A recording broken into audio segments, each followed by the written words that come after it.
Chers amis, Shalom Uvarcha, Shavua Tov et Chodesh Tov Vesameach. Nous sommes Rosh Chodesh Tammuz, Chaim Tovim ou Shalom, ainsi que le 7 du mois de juillet, dimanche. 2 shiurim pour commencer cette matinée avec l'aide d'Hachem, Bli Neder. Premier shiur de cette matinée, acheté par... avec un thème, s'occuper de ses parents quand ils sont âgés. Donc, shiur acheté par Tzadika Monique Esther Bezenmou, je ne sais pas comment le prononcer, Bezemchoun ou Lai, pour les 12 mois, en tout cas de sa maman, pour l'élévation de l'âme de Alisaïcha Bat Fricha, Alea Ashalom Roh Hashem Tenachena Began Eden Elion, une grande dame qui a toujours voulu finir ses jours en Eretz Israël. Elle a fait sa Aliyah à l'âge de 89 ans et est partie de ce monde la veille de ses 95 ans.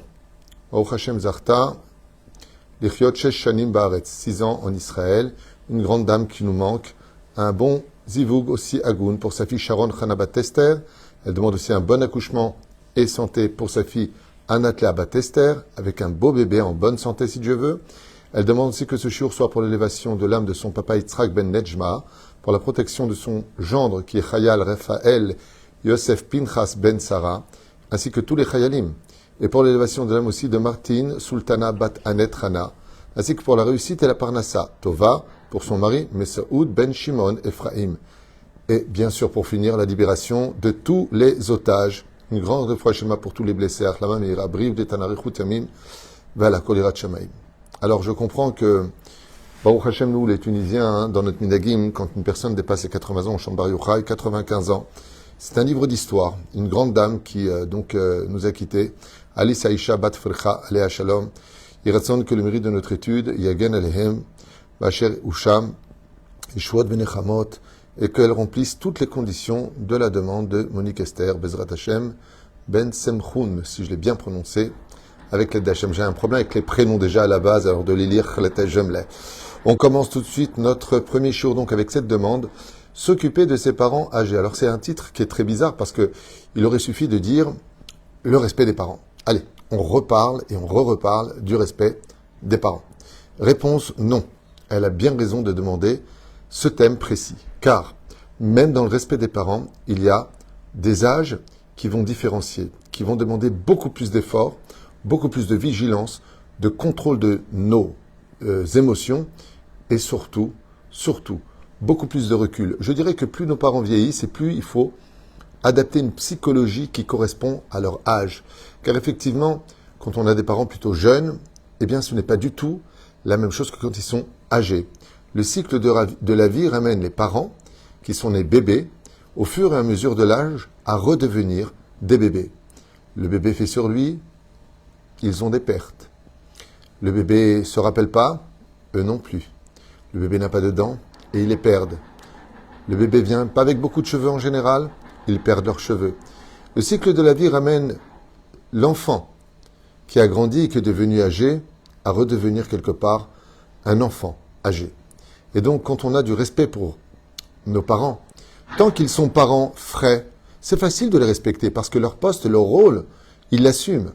Mais quand les parents deviennent totalement comme des enfants dépendants de leurs propres enfants, alors malheureusement, on peut faire l'erreur de se comporter en tant qu'enfant comme les parents de nos propres parents. Et là, automatiquement, on plonge dans une hérésie, un manque de respect et une façon d'agir où sous prétexte que, on a envie de les aider, de les corriger, de leur apporter ce dont ils avaient besoin, et ainsi de suite, malheureusement, on ne se rend pas compte.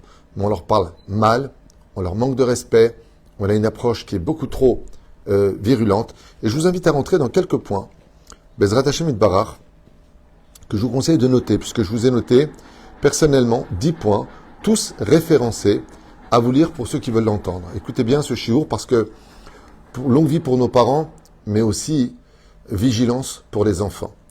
Le respect des parents sont une mitzvah terriblement importante. Pas extrêmement, mais terriblement importante. Car Akadosh Baruch Hu est très minutieux sur notre façon de parler de nos parents, qu'ils soient là ou pas. Certes, très importante, mais quand ils sont âgés, encore plus. Alors là, ce que je vous ai fait, je peux vous donner chaque fois les références, mais elles sont nombreuses. Il redevient donc, comme je vous l'ai dit, comme des enfants qui ont besoin eux-mêmes, qui viennent comme de parents. Ils parlent ou trop ou pas assez. C'est ce qu'on peut remarquer chez eux. Des fois, ils s'éteignent. Des maladies les accompagnent. Tremblements, perte de mémoire. La liste est longue. Des fois, ils en rajoutent quand ils racontent des histoires où ils s'éparpillent un peu trop, où ils en viennent à oublier là où ils voulaient en venir. Ils peuvent changer de sujet, sans titre, à leur propre propos. J'ai constaté que les personnes très âgées, des fois, ils se parlent à eux-mêmes. Après, ils te disent, mais en fait, tu es parti le chercher? Qui? Que? Quoi? Dont? Où? Lequel? De quoi tu parles? Ils ont commencé l'histoire dans leur tête, et quand ils te parlent, sont persuadés que tu es au courant de quoi tu parles, comme si tu lisais dans leurs pensées. Alors on a envie de leur dire, mais maman, papa, mais de quoi tu parles? Je comprends rien quand tu parles. On ne peut pas répondre comme ça à ses parents. On dit, rappelle-moi de quoi tu voulais parler. Nous, on a l'habitude de dire, mets un titre à tes propos, on ne comprend rien. C'est compliqué, parce que là, on manque de respect. Tais-toi, ne dis pas, ne parle pas, fais attention. Tu parles à ton père et ta mère. Et la reine, écoutez bien, c'est important pour la suite. On a envie de leur dire, mets des titres donc à tes propos. Des fois, ils ne sont même pas là. Ils sont plongés dans leurs pensées. Et souvent, les parents, quand ils sont âgés, ils sont plongés dans des regrets. Leur vie remonte, elle est remâchée. Et des fois, ils sont comme des zombies. Ils ne sont plus là du tout. Il faut, écoutez bien s'il vous plaît cette première règle, on va en faire 10, celle-là elle est avant la première.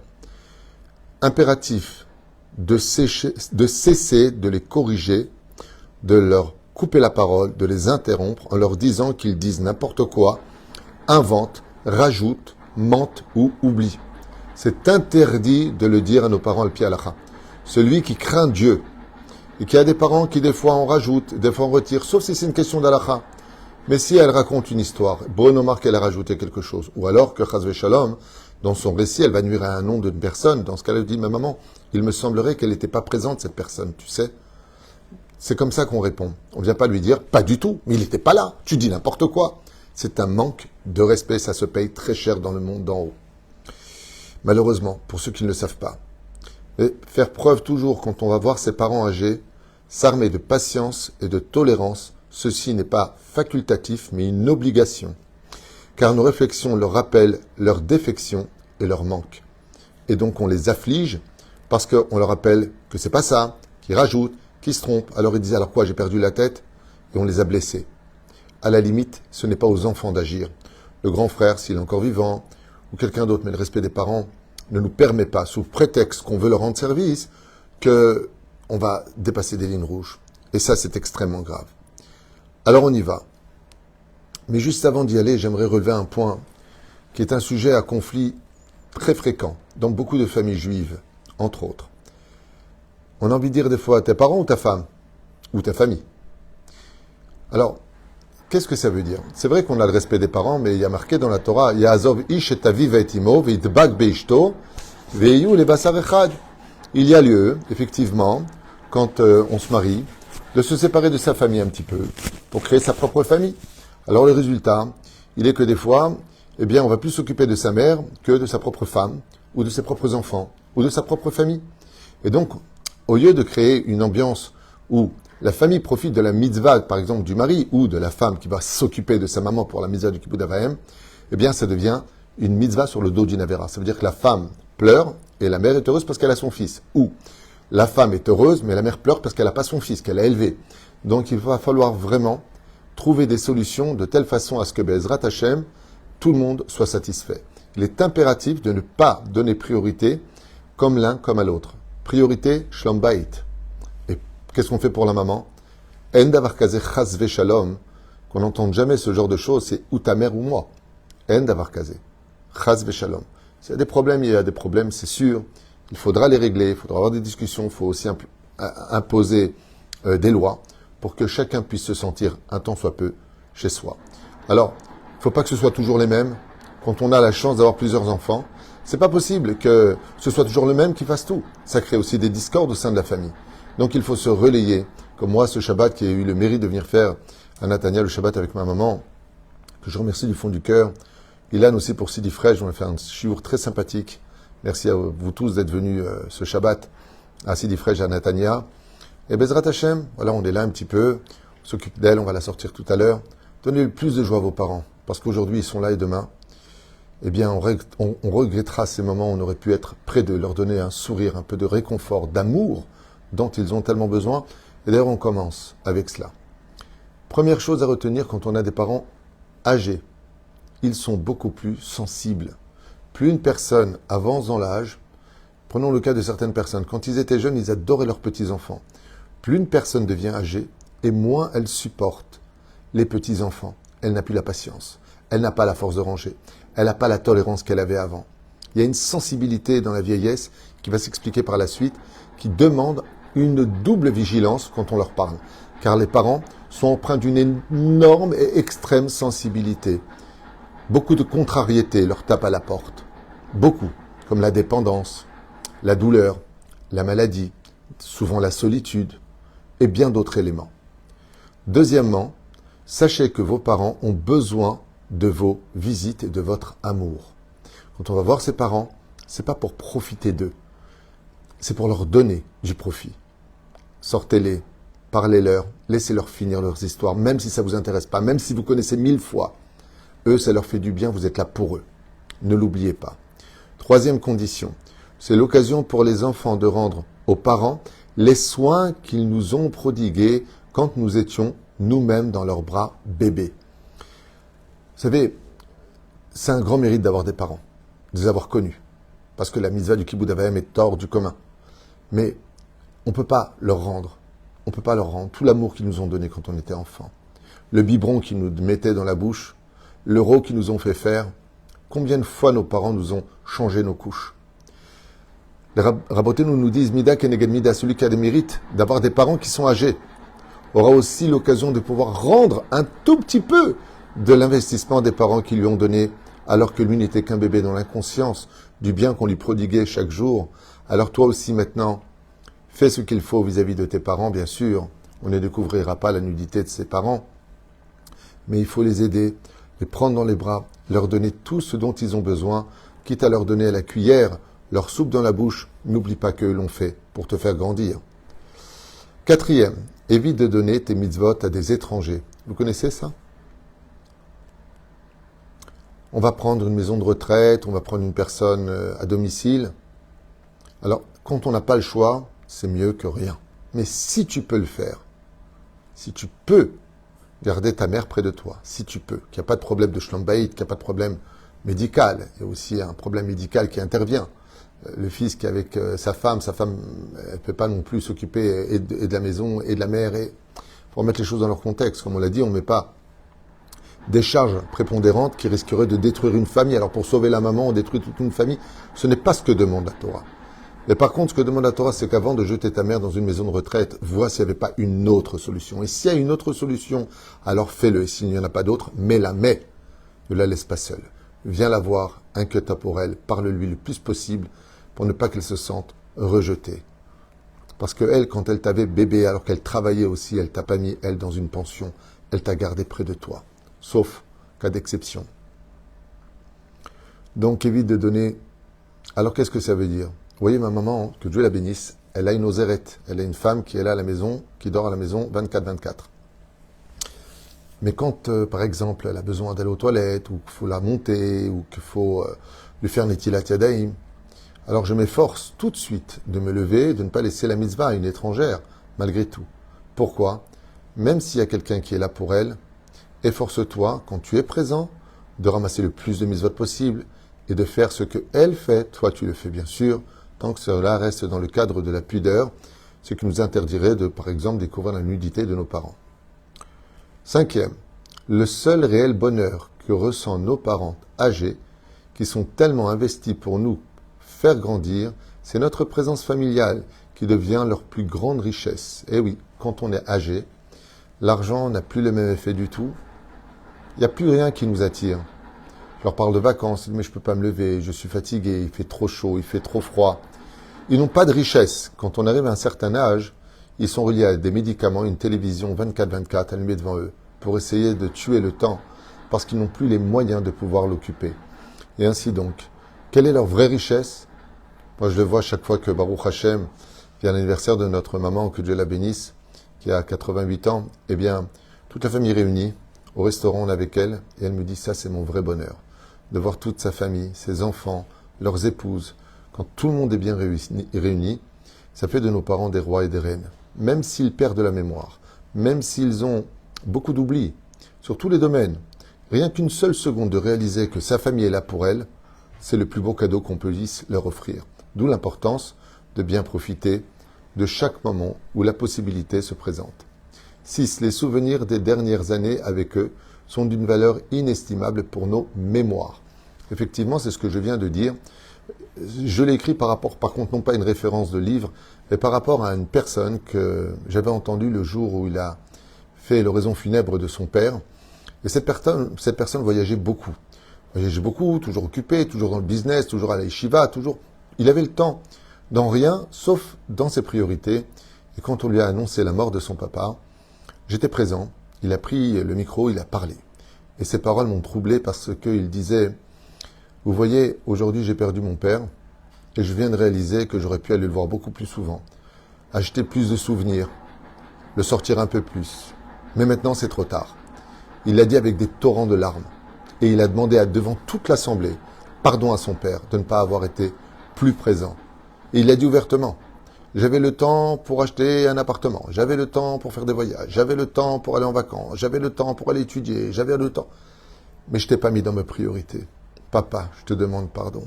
C'était ces mots. Donc Bevadaï, même un quart d'heure par jour, même 5 minutes par jour, ne serait-ce que de s'asseoir, lui caresser la main, d'aller voir ses parents, un tout petit moment, eh bien il faut savoir, les souvenirs des dernières années avec eux sont d'une valeur inestimable pour nos mémoires. Le deuxième exemple qui m'a donné envie d'écrire ce que j'ai écrit ici, c'est mon beau-père, que Dieu repose son âme.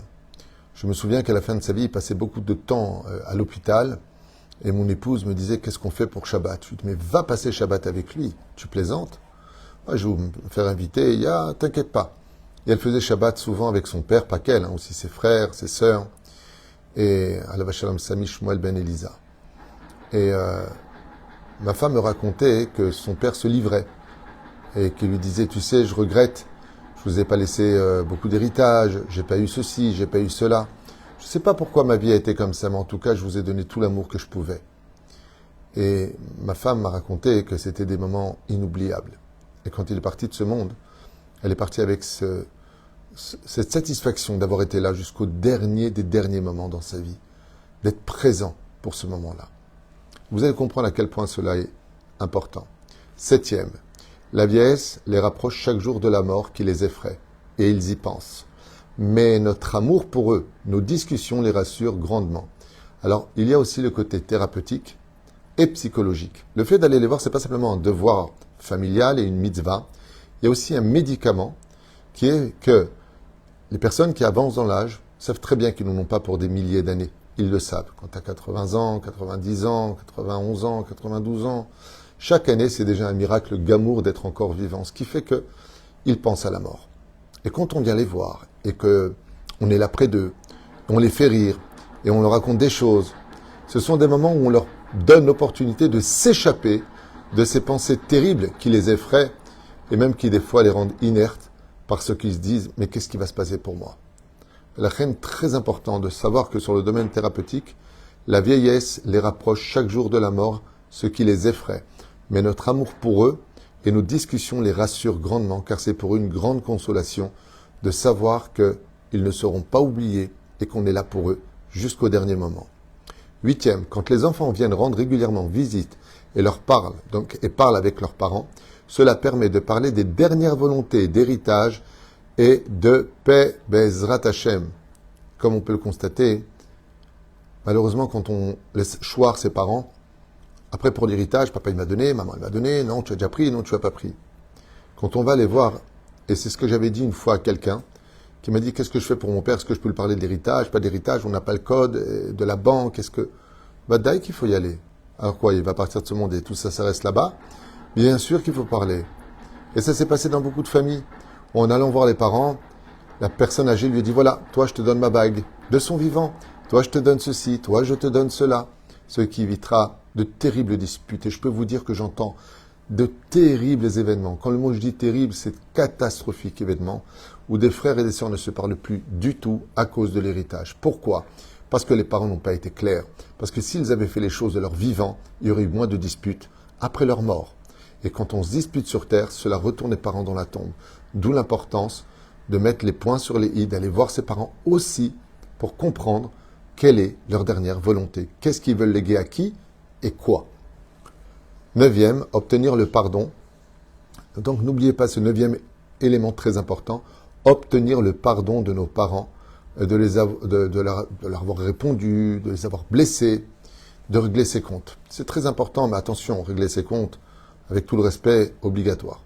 Voir ses parents en disant, papa, comment ça se fait que malgré tout, tu sais, tu as tout acheté à mon frère, moi tu m'as rien acheté, est-ce que je t'avais fait quelque chose, est-ce pas des blessures, ou alors simplement peut-être que toi, tu devais des excuses à tes parents, reste près d'eux pour leur demander pardon. Et oubliez, faites la paix avant de vous quitter. Parce que dans cette génération où l'effronterie est au summum de son potentiel, il est évident qu'on se blesse tous les uns les autres. Et il faut profiter de ces visites pour demander pardon et se quitter tôt ou tard, un jour, avec le sourire. Et pour finir, 10e, d'être présent et leur fermer les yeux pour le Kiryat Shema. Je me souviens que pour mon beau-frère, quand il était sur la route et que son père, donc mon beau-père, était sur le point de partir de ce monde, j'ai vu partir. Il est mort vraiment sous mes yeux. Et je lui ai fait le Kiryat Shema. Et Laurent, donc le fils, était sur la route. Et il m'a dit, je t'en supplie, il est vivant, il est vivant, il est vivant. Je lui ai dit, je lui ai fait le Kiryat Shema. Et il m'a dit, mince. Baruch Dana Emet, il s'est mis à pleurer, il m'a dit, Zéou, j'ai pas pu faire la mitzvah. L'importance, Bezrat Hashem Barach, d'être présent. Cette mitzvah-là, d'être présent pour leur fermer les yeux, de dire le Kiryat Shema, c'est d'avoir Chashuv, Dagoul, Venahutz pour les parents.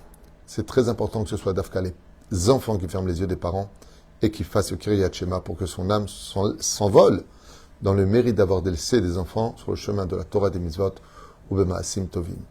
Voici les 10 points, on en a compté 12 bidjouk, mais on en a fait 10 qui sont pour moi principaux à méditer, à étudier, à partager, à ne pas oublier une chose. Les parents, ça ne se remplace pas. Alors profitez bien d'eux avant qu'il ne soit trop tard et n'attendez pas le moment de la vieillesse pour vous réveiller. Au contraire, commencez ça le plus tôt possible pour garder cette situation d'ambiance, d'harmonie, de la plus grande richesse de notre peuple, les mishpechotam levetavotam, la famille quand elle est unie, quand les parents leur donnent ce respect-là, qu'on a des enfants sur le chemin de la Torah et des mitzvot, je pense qu'on a tenu la plus grande richesse de ce monde, celle qui ne s'oubliera jamais, même si on est parti de ce monde. Baruch Adonai Leolam Amen, Vamen, et je vous dis à tout de suite pour un deuxième shiur. Kol Tuv, et Shavua Tov, et Chodesh Tov.